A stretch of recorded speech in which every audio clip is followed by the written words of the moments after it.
안녕하세요. 30대 후반에 두 번의 이혼을 경험한 남성입니다. 여러분 중에는 두 번의 이혼이 뭔가 자랑할 만한 일이 아니라고 생각하는 분들도 있을 것입니다. 하지만 나도 모르게 두 번이나 그런 상황을 맞이하게 되어 너무 불평스러워 글을 쓰게 되었습니다. 우리 아버지는 직업 군인이셨습니다. 모든 직업 군인이 다 그런 것은 아니지만 우리 아버지는 매우 엄격하고 무서운 분이셨습니다. 지금도 저에게는 세상에서 가장 무서운 존재로 다가오시죠. 제 마흔이 다 되어가는 나이에도 아버지를 무서워하고 있는데 어릴 적 상황은 더 심했을 텐데요. 제가 아들이라서인지 언니나 여동생보다 더 가혹한 가정교육을 받았는데 아버지 말씀대로만 살아야 하는 꼭두각시였습니다. 성이라 이번 시험 평균 80점 밖에 안 되었던데 이번에는 넘어가도 다음 시험에서 평균 90점을 넘기지 못하면 용돈 같은 건 없다는 걸 기억해라 여보. 성일이 초등학교 4학년이 되었어. 친구들하고 놀기 좋은 나이인데 중학교 올라가기 전까지 마음껏 놀게 해줘. 평균 80점 맞으면 찰마까지 주겠다 당신. 내가 다른 애들은 몰라도 아들은 감싸고 놀지 말라고 했지. 사내아이로 태어났으면 커서는 뭐라도 된다고. 그럴수록 어릴 때부터 기초를 탄탄히 다져야 한다는 아버지의 말씀. 정보를 조금씩 전해드리겠습니다. 중학교에 올라가서 공부를 시키기로 하셔야지. 어렸을 때부터 스스로 공부하는 습관이 있어야 하니. 아버지는 내게 말씀하셨어요. 아버지는 사내아이로 태어났으니까 큰 인물이 돼야 한다고. 큰 꿈은 없었지만 아버지 말씀을 잘 따르면 뭐든 될 수 있지 않을까 생각했어요. 중학생이 되었으니 결정해봐. 군인이 되든지 다른 일을 할지. 아버지가 군대 가라고 강요하는 것 같아서 낌새가 이해가 안 가요. 저도 하고 싶은 일이 있을 텐데 군인이 되고 싶지 않을 수도 있잖아요. 그날 저는 마침내 용기를 내어 아버지께 솔직하게 말씀했습니다. 아버지께 죄송하지만 저는 군인이 되고 싶지 않아요. 저는 아버지처럼 잘할 자신이 없기도 하고요. 사실 뭘 하고 싶다 이런 건 없지만 공부하다가 하고 싶은 것이 생기면 그걸 해보고 싶어요. 다른 거 생각할 필요 없다. 군인이 되기 싫으면 기술을 배우거나 남자는 기술을 배워야지. 평생 돈 잘 벌어먹고 사는 거다. 군인 하기 싫다는 너한테 억지로 군인하라고 나도 그러고 싶지 않으니까. 다른 쓸데없는 짓 할 생각 말고 무조건 공대 들어가서 기술 배운다고 생각하고 기술을 배워. 기계과든 전기과든 무조건 기술을 배울 수 있는 쪽으로 가는 걸로 해라. 군인이 되기 싫다는 저에게 아버지께서 기술을 배우라고 하셨는데 공대에 진학을 하더라도 꼭 유명한 대학으로 진학을 하라고 하셔서 저는 그곳을 가기 위해 고등학교 3년 내내 책상에 앉아 살아야 했습니다. 물론 그 노력 끝에 서울에 있는 꽤 유명한 공대로 진학했고 그때 처음으로 아버지 말씀을 잘 들은 것 같아서 기뻤습니다. 3년 동안 공부하느라 고생했지만 결국엔 내가 가고 싶은 대학을 갈 수 있어서 얼마나 좋은지요. 너를 뒷바라지한다고 아버지와 어머니가 많이 힘들었으니 앞으로도 실망시키지 말고 대학교를 잘 다닐 수 있도록 해라. 하지만 아버지, 저는 군대 다녀오고 나서 한 학기만 휴학하고 싶어요. 유럽 여행을 간다면 도와줄까요? 최근에는 제 동료들 사이에서 유럽 여행이 유행이라서 제게도 한번 가보고 싶다는 생각이 들었어요. 돈은 제가 벌어서 갈 테니까 여행하는 것만 허락해 주시면 좋겠어요. 유럽 여행이 어디로 가고 싶은 거예요? 시간은 금이라고들 하지만 유럽에서 여행하며 시간을 보내는 대신 더 공부해서 경력을 쌓아 좋은 직장에 취직하려고 생각 중이에요. 왜 넌 힘들게 대학을 찾아가느냐고 눌러대는 거야? 아버지는 내가 가야 할 회사를 이미 알아봤으니 그 회사에 목표를 두고 졸업 후에는 그곳에서 꿈을 이루도록 하라고 하셨어. 우리가 생각했던 것처럼 졸업 후에는 아버지의 도움 없이 혼자서도 잘 해낼 수 있을 거라고 생각했지만 아버지는 내 진로까지 결정하고 제 학업에 관여하셔서 많이 힘들었습니다. 다른 친구들은 여행을 다니고 술을 마시고 연애도 하는데 아버지 때문에 공부에만 시간을 쏟아야 했어요. 제대로 취업을 한 뒤에 여행할 때가 될 거라 생각했어요. 내가 얼마나 널 도와줄 수 있는지는 한계가 있을 거야. 동생도 돈을 벌고 있는데 너는 언제쯤 독립하고 살 생각이야? 아버지야, 저는 학생이었고 군대도 다녀오고 지금은 어느 정도 나이가 된 것 같아요. 그동안 백수로 살진 않았어요. 취업이라는 것도 제가 원하는 대로 되는 게 아니거든요. 최대한 독립해서 마주해야 할 것 같아요. 내가 아버지에게 대꾸하지 마. 아버지 말씀하시는 대로 네 알겠습니다 하던가. 그리고 그냥 노력하는 게 아니라 합격할 거라고 답해야 돼. 과연 군대에서 이런 것들을 배웠는지. 그곳에서 이런 교육은 안 받았다니 매우 실망스러워. 아버지가 우리 가족이랑 계약하신 그 회사에 들어가면 나는 집을 나가야 한다는 생각에 최대한 아버지의 의지대로 공기업에 취직해야겠다고 생각했어. 그 결과적으로는 아버지 덕분인지 내 덕분인지 모르지만 결국 아버지의 의지대로 공기업에 합격했다. 그렇게 되어서야 나는 아버지로부터 벗어날 수 있었다. 아무튼 할 수 있을 만큼 가까운 곳으로 발령을 받을 거라 믿는다. 그래서 요즘 왜 술을 너무 안 마시고 꾸준히 공부하면서 발전해 나갈 거라고 믿다. 아버지께서는 지금까지 정말 감사했고 실망시키지 않도록 더 열심히 살겠다고 약속할게. 너는 공기업에 취직하면서 연고지가 없는 곳에 발령받았는데 다른 사람들은 가고 싶지 않은 곳이었지만 내게는 아버지와 떨어져 있을 수 있는 좋은 기회이기도 했어. 너는 술을 너무 마시지 말고 계속 발전할 수 있는 방향으로 살아가길 바란다. 없어서 건강한 것 같아. 아무튼 오늘 퇴근 후 호프집에 가기로 했어. 어제 너랑 또 술 마실 약속한 거 있지 않았지? 너 때문에 간 걱정돼? 어떻게 일주일 내내 술을 마실 수 있어? 이렇게 마시면 안 돼. 많이 마셔둬야 해. 그리고 늦바람이 무섭다고. 내가 그전에 군인 아버지에게 구속당하고 살았기 때문이야. 그래서 이제 폭발할 것 같아. 너도 이해해줘. 지방으로 내려가면 아버지가 감시하거나 구속하지 않으며 돈도 잘 벌어서 세상 무서울 게 없어. 고삐 풀린 망아지처럼 되어버렸어.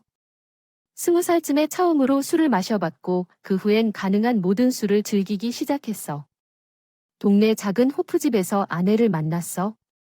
동네가 작아서 대부분의 사람들을 알거나 본 적이 있었는데 그녀는 진짜 처음 보는 얼굴이었어. 오늘도 여기서 술을 마시는구나. 우리끼리 놀기 심심해서 합류해 같이 술을 마실래?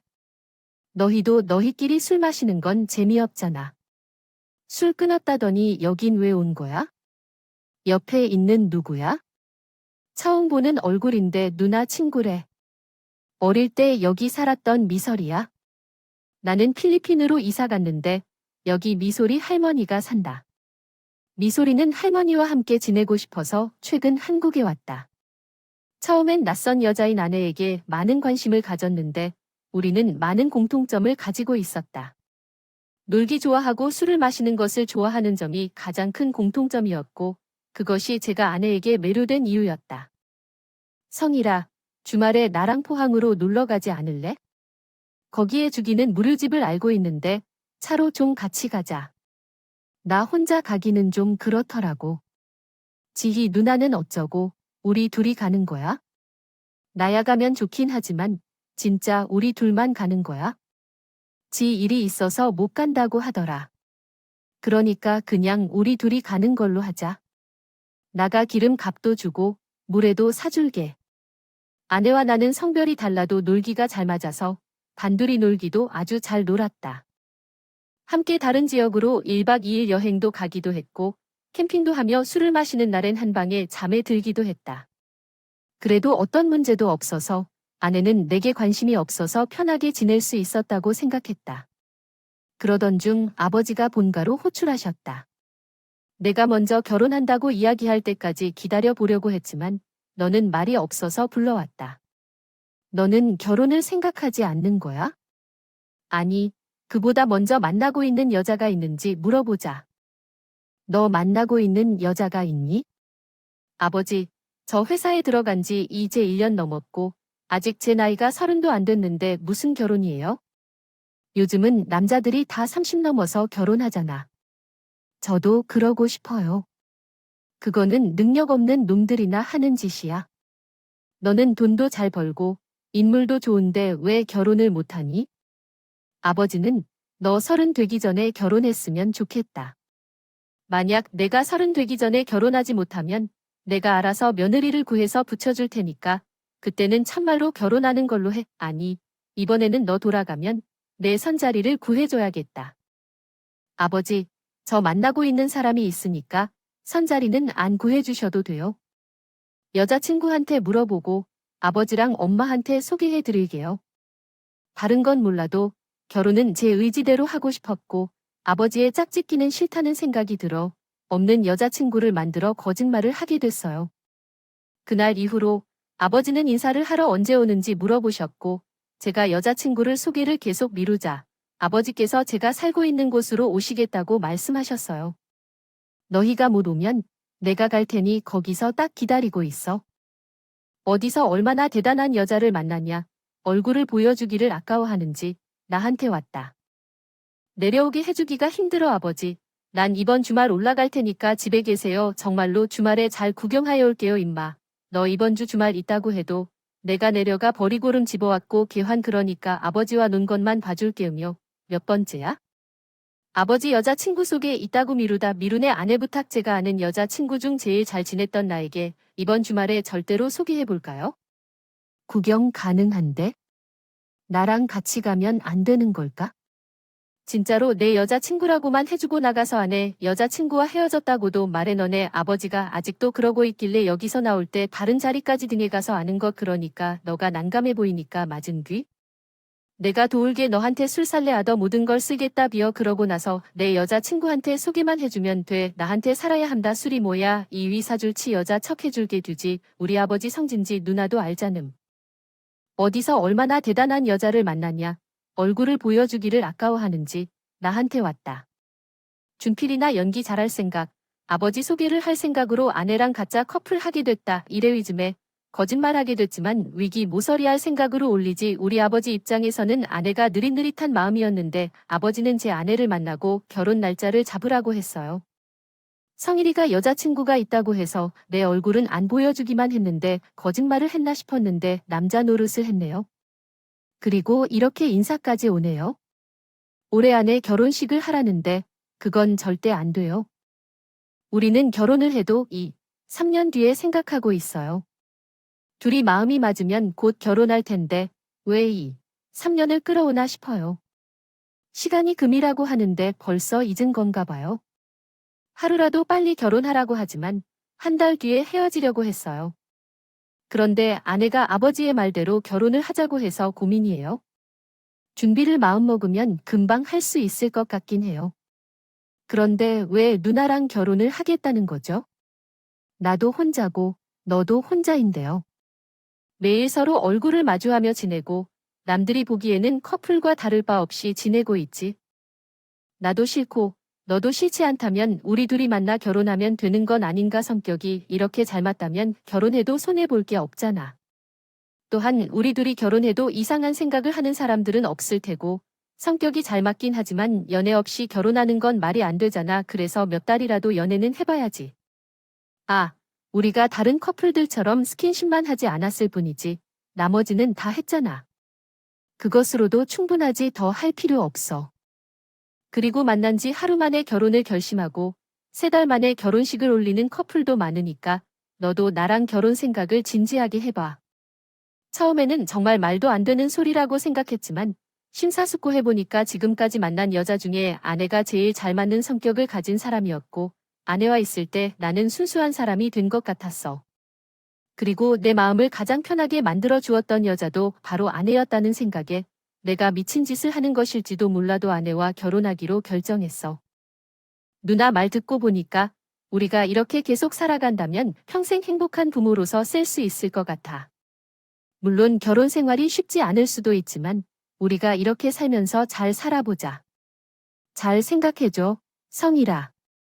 너도 나도 시골에서 함께 혼자 사는 것이야. 누군가와 함께 살면 더 외롭지 않을 거라고 생각해. 난 가사도 요리도 잘 못하지만 아버지의 말대로 내가 돈을 벌면서 고생하는 걸 돕겠어. 결혼식은 소란 떨지 말고 조용히 올리자.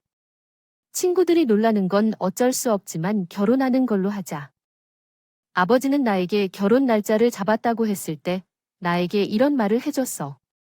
그 나이에 일자리가 없는 너를 며느리로 받아들이기 싫었지만 혼자 사는 내가 걱정돼 결혼을 허락했다고 하더라고. 결혼해도 될 거라고 생각해. 이왕 결혼하는 거니 잘 살도록 해. 충격을 받았지만 아내와 함께 잘 살기로 했어. 아내가 행복하고 잘 맞는 여자인 걸 증명해 보이고 싶어. 여름 휴가로 하와이에 가는 건 어때? 넌 해외여행 경험이 없었지만 이번에는 돈을 써봐도 괜찮아. 하와이로 여행 가자고도 합힌데 하와이는 미국이라 돈이 많이 들겠지 않아. 그런 거 아니야? 좀 더 저렴하게 가볼까? 괌으로 가는 건 어때? 괌은 작긴 하지만 여행할 건 다 할 수 있다고 하더라. 괌이랑 하와이랑은 다르니까 괌 대신 필리핀으로 갔다가는 어때? 지난달엔 상여금도 많이 받았는데 왜 그런 식으로 돈을 써? 결혼했으니 돈을 절약하고 모아야지. 돈을 벌 때마다 쓰면 나중에 어쩔 거야? 우리에게 아이가 생기면 큰일 날 수도 있는데 그런 거 미리 대비해야지. 진짜 군인 아들 아닌데 엄청 짠돌이 같이 굴어. 결혼 전엔 돈을 아낌없이 썼는데 결혼 후 왜 그런 식으로 돈을 쓰게? 이러려면 결혼 안 했어야지. 내가 돈을 아끼자는 건 아니지만 결혼 후에는 아껴 써야지. 아내는 결혼 후에도 놀기만 생각하고 돈을 썼어. 너도 안 가는데 내가 지희랑 하와이 여행 계획을 세웠어. 너가 안 가면 쓸 돈도 줄어들잖아. 뭐라 할 말 없이 거기서 적당히 돈을 쓸 수 있게 용돈 좀 주면 좋겠어? 나한테 미리 말도 없이 그런 결정을 내리면 곤란해. 비행기 표 값은 누가 냈는지. 내 돈으로 결제한 것이다. 당신의 돈도 내 돈이고 내 돈도 당신의 돈인데 그런 것까지 하나하나 일일이 허락받아야 해. 그리고 내가 그렇게 가고 싶을 때 혼자라도 갈 수 있도록 보내주면 돼. 여행할 때 쓰는 돈이 그렇게 아까워? 밖에서 그렇게 고생해서 버는데 돈은 당신이 다 쓰니까 그래. 그리고 하와이를 지인 누나랑 가더라도 나한테 말을 하고 가야 해. 너 지금 미혼이니까 결혼한 유부녀를 만날 때는 말하고 가야 돼. 매일 반복되는 일상이 지루하지 않고 인생을 즐기는 것이 즐거워야 돼. 노는 것도 좋아하지만 아내처럼 돈을 물 쓰듯이 쓰고 노는 것은 문제야. 저는 그렇게 놀기만 하는 아내를 지켜볼 수 없었어. 결혼 전에는 안 보였는데 결혼 후 매달 상당한 돈을 내다주는 나로 인해 사람이 변한 건지 모르겠어. 아내는 결혼 전보다 더 심하게 노는 것을 시작했고 내 조건을 이행하지 않았어. 아버지와 어머니를 도와줄 일이 있어서 너희 집에 들러왔는데 너희 집이 엉망일 것 같아. 집주인에게 연락해 놓으면 들어갈 수 있을 거야? 좀 어지러워도 괜찮아. 그리고 너희 아버지가 지금 배고프다고 해서 너희 집으로 들어가서 밥을 먹을 건데 집안에 있는 재료로 해 먹을지 아니면 시켜 먹을지 생각 중이었다. 아까부터 초인종을 눌러서 들어가라고 하는데 아마 새 학살이 일어난 모양이라 그랬던 것 같다. 부모님은 말 없이 우리 집으로 들어왔더니 나는 엄마 전화를 받고 바로 회사에 사정 말하고 반차를 신청하여 집으로 달려갔다. 집에 도착해보니 아버지는 화가 나서 계셨고 어머니는 아버지에게 혼이 났었다. 나는 아무것도 할 수 없이 집에만 있었는데 왜 우리 집이 이런 모양이 돼 있는지 생각했다. 나가 집에 들어갈 때는 놀라서 깜짝 놀랐다. 왜 쓰레기를 이렇게 쌓아둔 것인지, 음식을 많이 먹었는지 거실 탁자 위에 쓰레기가 이렇게 많이 쌓여 있는지 이해할 수 없다. 아버지께서는 평소에는 제가 치우고 정리하느라고 했는데 최근에 몸이 좋지 않아서 계속 누워 있었으니까 되었던 것이다. 그리고 아버지가 오시는 걸 미리 말씀해 주시면 제가 청소를 깨끗이 했을 텐데 갑자기 오니까 정리할 시간이 없었어요. 그런데 나한테 그런 속임수가 통할 것 같나? 나는 지금까지 너무 많은 사람들을 본 것 같다. 당장 주방으로 가서 설거지나 냉장고 속에 반찬이 있는지 확인해라. 아버지에게 혼인한 어머니는 나를 보자마자 도와달라는 눈빛을 보냈지만 나는 도와줄 수가 없었다. 아버지가 무섭지 않아서 그런 게 아니라 사실은 아내가 집안일을 전혀 도와주지 않아서 그랬어요. 문제는 강성일이야. 너가 제일 문제야. 집안의 가장인데 여자 하나도 못 잡는다면 안 될 일이야. 아빠가 할머니를 그렇게 대하는 건 못 본다. 여보, 그만하고 집으로 돌아가자. 너무 혼났으니까 여기까지 하고 돌아가자.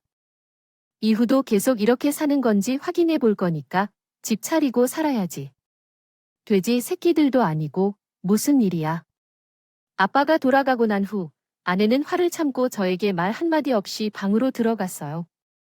혼자서 집안일을 정리하며 아내에게 큰 소리를 지어도 기간을 맞춰야겠다고 생각했지만 아내는 무서운 우리 아버지처럼 아무것도 듣지 않았어요. 다음 주에 엄마가 김장 담그러 오라고 하는데 우리가 캠핑 가기로 했던 걸 취소하고 아버지 집으로 가서 김장을 도와주고 오자고 해야겠어요. 저 지난 주말에 예약한 캠핑장에 대한 어려움과 취소에 대해 이야기하며 아내가 친구와 캠핑에 간 후 제가 홀로 아버지의 집으로 돌아가는 상황을 묘사했습니다.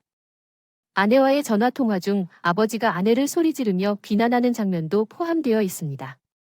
자기 인생에 참견하지 말라는 속에서 그것을 실천해달라는 결정적인 발언을 내뱉어서 나는 진짜 손발이 떨릴 지경이었다. 너무 충격적인 상황으로 가졌고 나 자신이 죽을 것만 같았다. 처음 겪어보는 경에 다르게 저 대처하려 하였으나 결국 김장을 못하게 된 채로 집으로 내려가면서 아내가 돌아올 때까지 기다렸다. 하지만 아내는 너무 무관심하게 들어와 버린 게 아닌가. 아내 백수. 알고 있는 척도 못하고 안방으로 향한 게 못 본다. 그러한 행동에 한하는 말한테는 일어서서 떠나라고. 가능함? 그저 슬픔이 밀려온다. 대신 나는 잘못을 인정하는 맘이었다. 무슨 일이 벌어진 줄도 나는 몰랐다. 나는 미안한 말을 해야 한다고 느꼈고 아버지께 사과를 해야 했다. 자신이 이혼하고 싶어 한다며의 화자라 그 대화 위한 준비도 없이 임신이 있다는 사람에게 자제가 있나. 이해가 안 돼서 마음이 아팠다. 이런 일을 대화로도 해결하려고 했고 이혼에 대한 말도 나올 정도로 큰 문제로 고비를 넘어왔다. 함께 꼰대 가자고 할 수 있다면 해당 불똥이 임신처럼 못 이경에 있는 건가 싶다. 너와 함께 살기가 숨막히는 관계라 이혼을 원해? 정확히 말하자면 너의 아버지 때문에 너무 숨막히고 너의 아버지가 집에 끊임없이 방문하고 난 후 우리 집을 계속 감시하는 것을 힘들게 느낀다. 왜 이런 상황에서 살아야 하는지 이해할 수 없고 내 아버지가 그런 사람일 줄 알았다면 너와 결혼하지 않았을 것이다. 이혼하자고 한 아내의 말을 무시할 수 없었고 나는 아버지에게 상황을 말했을 때 예상외로 아버지가 이혼을 권했다. 그래. 이혼하고 버려? 나와 내 어머니는 저런 며느리를 필요로 하지 않아. 너도 이혼하고 더 나은 여자를 찾아서 재혼하렴. 중재할 자신이 없었던 나는 아내와의 이혼을 선택하였고 아내는 이혼 후 필리핀으로 떠났다. 아내가 떠나고 나서는 마음은 편안해졌지만 공허하고 외로웠다. 그 후 3년이 지난 어느 날 우연히 슈퍼마켓에서 아내를 다시 만났다. 아내가 할머니를 보러 온 줄 알았다며 먼저 인사를 건넸다. 지나가도 됐지만 이렇게 할 수 없다는 생각이 들어 말을 걸었어요. 당연히 말을 걸었으면 먼저 아는 척을 해주셔서 고마웠어요. 여기 있는 동안 한 번은 당신을 만나지 않을까 했는데 여기서 우연히 만나게 됐네요. 괜찮으시면 잠시 시간을 내주실 수 있나요? 아내가 시간을 달라고 해서 거절하지 않고 아내와 근처 카페로 가게 됐어요. 아내가 앉자마자 눈물을 흘리며 말했어요. 필리핀에서 지내는 동안 당신에게 잘못했다고 후회하고 반성했어요. 정말 많이 그리워했어요. 갑자기 그런 말을 듣니 조금 당황스러웠지만 나도 당신을 이해하지 못하고 지켜주지 못했다는 점을 미안하게 생각했어요. 이혼 후 3년 만에 만난 아내와 함께 처음 만난 날, 오랜 시간 대화를 나누었어요. 서로가 서로를 그리워했다는 것을 확인한 후 아버지를 찾아가 재결합을 허락해달라고 부탁했어요. 하지만 아버지는 계속해서 반대를 했어요. 끝은 끝이야. 더 좋은 것을 바라면서 재결합하는 것이 아니야, 라고 하셨어요. 저희는 무릎을 꿇고 재결합을 빌었지만 아버지는 계속해서 반대를 했어요. 일단 며느리 필요 없다. 이런 애랑 재결합한다면 너 평생 혼자 호래비로 살아, 라고 말했어요. 아버지와의 대화가 이어졌지만 다시 부딪히기 전에 재결합해도 전처럼 잘 살겠다고 약속했습니다. 아버지한테도 잘 대할 것이니 한 번만 믿고 허락해주세요. 난 결코 안 된다고 했지만 성일이는 아버지 말 안 듣고 재결합하고 싶다고 말했습니다. 아들이기를 포기하고 재결합하든가 하라고 아버지가 말씀하셨습니다. 하지만 저는 아버지와의 연을 끊고 싶지 않았고 아내와 다시 시작하고 싶었습니다. 허락을 받지 못한 채 재결합을 하게 된 우리 부부는 술을 제한하고 캠핑을 즐기며 가정을 중시했습니다. 이렇게 살다 보면 언젠가 부모님도 우리를 받아줄 것이라 생각했습니다. 그러나 어느 날 새벽, 우연히 아내의 대화를 엿들었는데 아내는 돈을 빼서 공항으로 가겠다는데 하루만 기다려 달라고 했습니다. 왜 그러냐며 이해할 수 없는 말을 하는 아내에게서 신뢰를 얻기는 쉬운 일이 아니었습니다. 아내가 잠드는 척을 하고 기다린 후 잠든 아내의 핸드폰을 확인했습니다. 내 아내의 휴대폰은 지문인식으로 잠금되어 있습니다. 어느 날 아내가 매우 깊은 잠에 빠져 있을 때 그녀의 손가락으로 휴대폰을 잠금 해제했습니다. 그리고 마지막 통화 상대가 누구였는지 확인하기 위해 통화 기록을 확인했습니다. 눈에 띄게 어릴 적 사진이 함께 나타나는 처제의 메시지로 인해 큰 충격을 받았습니다. 어린 소율이는 엄마, 너무 보고 싶어라는 메시지를 보내며 울음소리를 들렸습니다. 아내의 처제와 임을 알게 되었고 그들의 대화방은 혼란스럽게 엉망진창이었습니다. 아내의 아이를 알아차리며 충격에 휩싸였습니다. 진실을 얘기하기 위해 내 휴대폰으로 대화 내용을 모두 저장하고 나서 자고 있는 부인을 깨웠습니다. 자기야, 왜 그래? 밖이 어두워 보이면 새벽인 것 같은데 왜 깨우는 거야? 어떤 문제야? 부인이 반문했습니다. 당신은 필리핀의 아들을 버리고 온 것이야? 내 이름이 소율인 거지. 미지근한 상태에서 이야기한 부인은 아들의 이름이 솔직히 나오자 벌떡 일어섰다. 어떻게 알았어? 라고 물었다. 돈 다 챙겨 공항으로 가겠다는 말은 뭐냐고. 어제 처제와의 대화를 듣고 당신이 자는 동안 휴대폰을 열어서 본 거야. 소율이라는 아이의 사진들이 많이 있었거든. 다른 사람의 휴대폰을 왜 훑어? 당신이 수상한 일을 하니까 본 거지. 나도 궁금해서 본 게 아니야? 이러한 일을 해서 이유도 잘 모르니 그런 거지. 해가 뜨면 뭘 숨기려고 했고, 수요일은 누구야? 내 질문에 부인은 거짓말을 시작했다. 소율은 내 아이가 아니라는데 시어머니의 아이야. 나가 필리핀에 있을 때 나는 조카를 딸처럼 삼아줬고, 그래서 조카는 나를 엄마로 생각하고 있었어. 돈에 대해 얘기한 건 시어머니가 계속 돈을 보내라고 해서야. 제목, 거짓말로 시작된 위험한 여행. 당신이 촉박한 상황에서 은주가 거짓말로 달아나려고 했어요.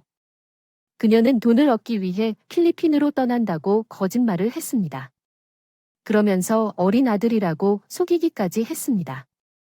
저는 그녀의 말을 믿지 않았고 그녀의 처제에게 전화를 걸었습니다.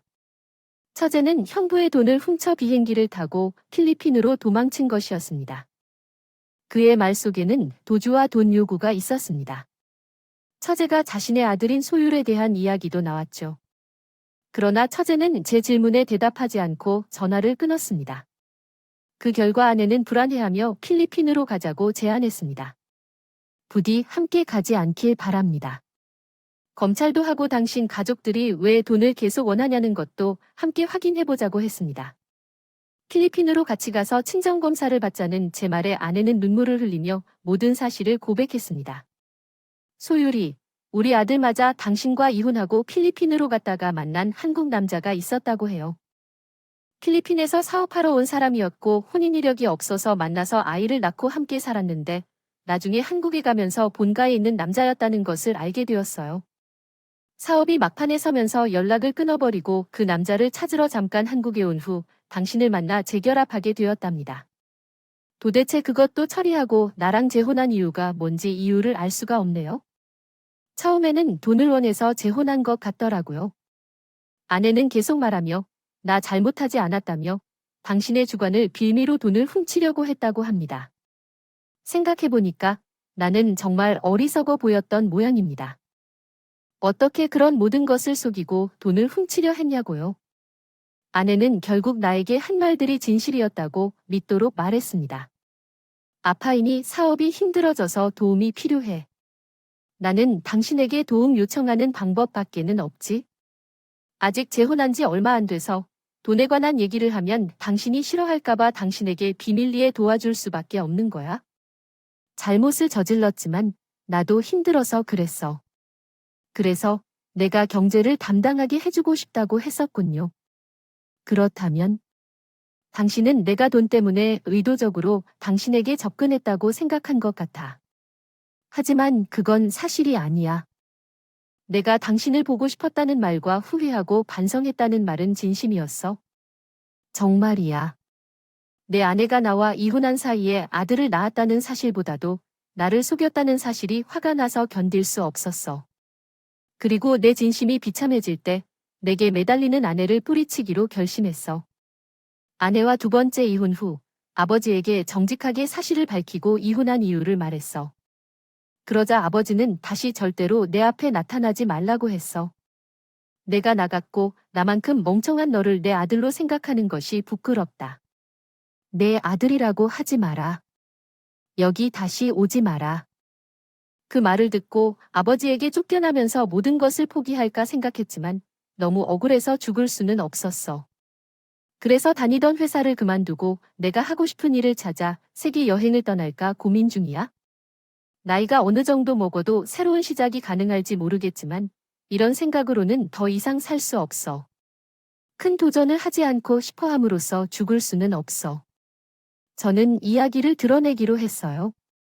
마지막으로 내가 필리핀으로 쫓아낸 아내의 이야기를 하자면 아내가 아들의 아빠를 찾아간다가 본처로부터 상간녀로 소송을 당해 소송 중이라는 소식을 듣게 되었다. 지금까지 살고 있는 곳을 떠나야겠지만 더 이상 그녀의 근황 소식에는 관심이 없을 것 같아. 나는 얼른 정리를 끝내고 이곳을 떠나고 싶다. 나는 이제까지 세장에 가둬 살아온 파랑새 같다는 생각이 들어. 이제는 이 세장을 벗어나서 자유롭게 날아다니고 싶다. 어쩌면 아내와 이혼하고 아버지로부터 쫓겨나는 것이 파랑새로서는 좋은 일 아닐까 생각해요.